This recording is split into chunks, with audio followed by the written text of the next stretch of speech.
Bonsoir et bienvenue à cette formation Principe 31, embrasser le changement.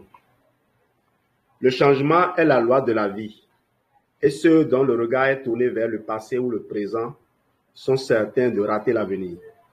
John Fitzgerald Kennedy, 35e président des États-Unis. Le changement est inévitable. Par exemple, à cet instant même, votre corps et les cellules qui le composent se transforment. La Terre se modifie. L'économie, la technologie, notre manière de faire des affaires et nos moyens de communication évoluent. Et bien qu'il soit possible de résister au changement et d'être balayé par lui, on peut aussi l'accepter, s'y adapter et chercher à l'exploiter à son avantage. Évoluer ou disparaître.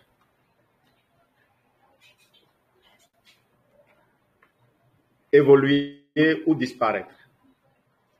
En 1910, 15 fleuristes américains conjuguèrent leurs efforts pour fonder la société Florist Telegraph Delivery, service télégraphique de livraison de fleurs, connu aujourd'hui sous le nom de FTD.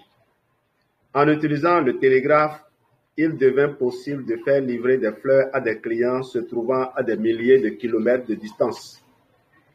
Il était révolu le temps où une sœur ou une fillette se rendait chez un fleuriste du coin pour commander un petit bouquet.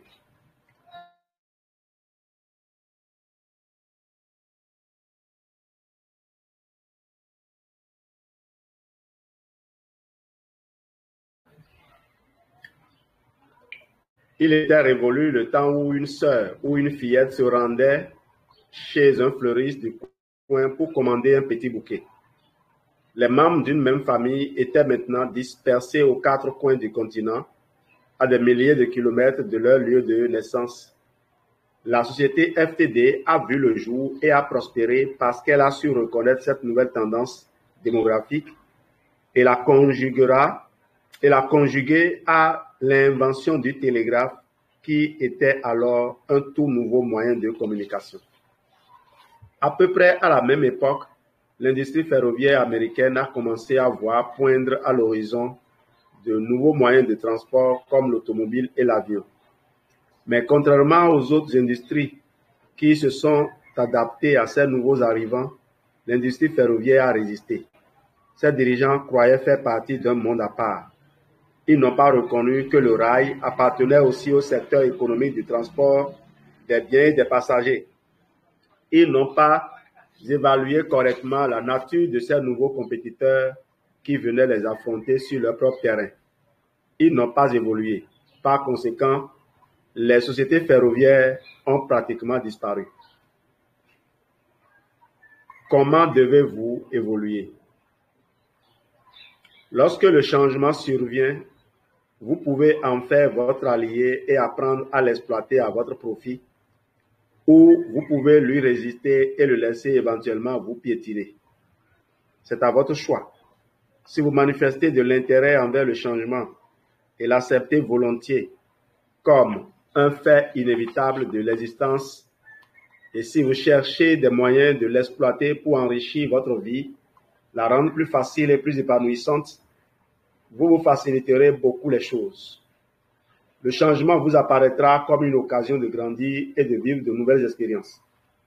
Il y a quelques années, j'ai été invité à titre de consultant par le Centre du commandement de l'armée navale de Washington, D.C. On venait tout juste d'annoncer que le commandement allait être transféré à San Diego, en Californie. Cela signifiait bien sûr que plusieurs fonctionnaires risquaient de perdre leur emploi. Mon travail consistait à animer un séminaire pour le personnel civil ne désirant pas déménager. Même si on avait offert à tous des emplois à San Diego, incluant le remboursement de frais de déménagement ou un soutien actif à ceux qui désiraient rester pour trouver un nouvel emploi dans la région de Washington, D.C., plusieurs employés étaient littéralement pétrifiés par la peur et le ressentiment. Presque tous envisageaient ce changement dans leur vie comme un cataclysme. Je leur ai plutôt proposé de considérer ce bouleversement comme une occasion unique à saisir un nouveau chapitre de leur vie. Je leur ai présenté la formule E plus R égale à E. Événement plus réaction égale effet. Et je leur ai expliqué que même si le déménagement à San Diego, eux, était inévitable, l'effet est, dans leur vie, une occasion unique de grandir et de s'épanouir dépendait maintenant de leur réaction, R, vis-à-vis de cette situation. Vous trouverez peut-être un emploi comportant plus de responsabilités à Washington, leur ai-je expliqué, ou même un travail beaucoup mieux rémunéré. Ou peut-être préférez-vous déménager en Californie où il fait bon toute l'année et où de nouveaux amis et de nouvelles aventures vous attendent sûrement. Petit à petit, les employés commençaient à émerger de l'état de panique et de désarroi dans lequel cette annonce les avait tout d'abord plongés. Ils entrevoyaient la possibilité que ce grand dérangement pouvait tourner à leur avantage si seulement ils décidaient de l'accueillir comme une occasion de créer quelque chose de meilleur et de nouveau dans leur vie. Comment accueillir le changement?